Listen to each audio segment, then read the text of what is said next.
If you have a septic tank or a sewage treatment plant, then you need to watch this video.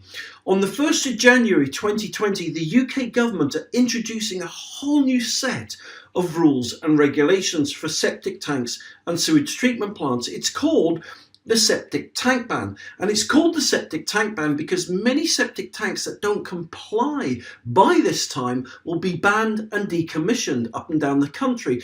And many septic tank owners will be fined and face prosecution unless you have one of these.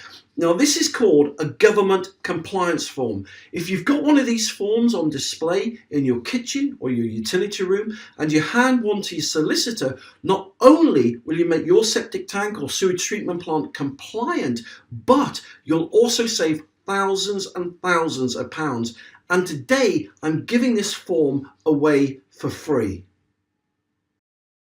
To get your free government compliance form, then all you need to do is visit www.septictank.co.uk.